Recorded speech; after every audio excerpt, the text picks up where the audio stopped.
စုံမစုပ်ကြော်လေးရဲ့ဖယုံညွန့်ရင်းဆက်လေးရဲ့ချက်ပြီးတော့နီးလေစာလေးချက်စားဖြစ်ခဲ့လို့အားလုံးလည်းချက်နီးပြီးလောင်းမြောက်ပြီးတာဖြစ်ပါတယ်မွန်တို့ပထမဆုံးအနေနဲ့ဒီပစုံလေးတွေကိုပေါ့နော်အတုံးလေးတွေလီထားလိုက်မယ်ပြီးရင်ပဲစိမ့်မုံလေးရဲ့စားလေးနဲ့ရဲ့ထည့်ပြီးတော့စနွေးနည်းလည်းနဲ့ထည့်ပါမယ်ဒီလိုထည့်ပြီးသွားပြီဆိုလို့ရှိရင်တော့ကိုကရောသမမှုလိုက်ပါမယ်ဒီနေရာမှာမွန်ကပဲစိမ့်မုံကိုထမင်းစားစုံ2စုံသုံးထားပါတယ်နောက်ပြီးသွားပြီဆိုလို့ရှိရင်တော့မွန်တို့ကျိတ်ဆက်နဲ့ထည့်ပြီးတော့ပစုံလေးကိုကြည်ညက်အောင်ကြည်လိုက်ပါမယ်ဒီနေရာမှာမွန်ကပစုံကိုလည်းအကောင်ကြီးတာပဲဝယ်လို့ရလို့ပေါ့နော်ဒီအကောင်ကြီးတွေကိုအတုံးလေးသုံးလိုက်တာဖြစ်ပါတယ်တကယ်လို့ပစုံကြော့လေးတွေ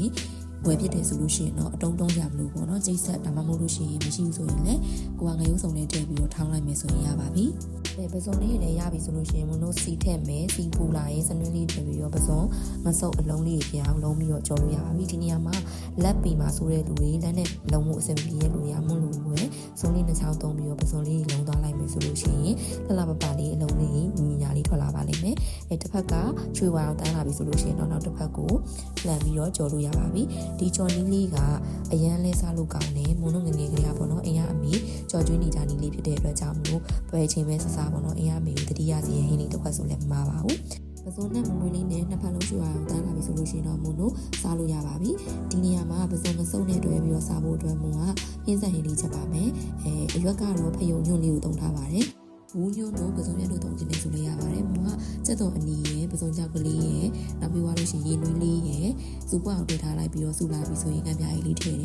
ယ်ပြီးသွားပြီဆိုလို့ရှိရင်တော့ဒီဖယုံညွန့်လေးတွေကိုနည်းနည်းလေးပေါ့နော်ရေဖြောသလိုမျိုးလုပ်လိုက်ပါတယ်နောက်ပြီးသွားပြီဆိုလို့ရှိရင်တော့စက်သားမုံလေးကိုနည်းနည်းလေးထည့်မယ်ပေါ့နော်ပြီးရင်အကုန်လုံးစူပွားအောင်တွေ့ထားလိုက်ပါမယ်စူပွားလာပြီဆိုလို့ရှိရင်တော့စက်သွန်ပြူလေးအပေါ်ကနေခတ်ထည့်ပေးလိုက်လို့ရှိရင်ပူပူလေးနဲ့စားရတာကြွေးမြင်စီရဲ့ဖယုံညွန့်ရင်းဆက်လေးရပါပြီရှင်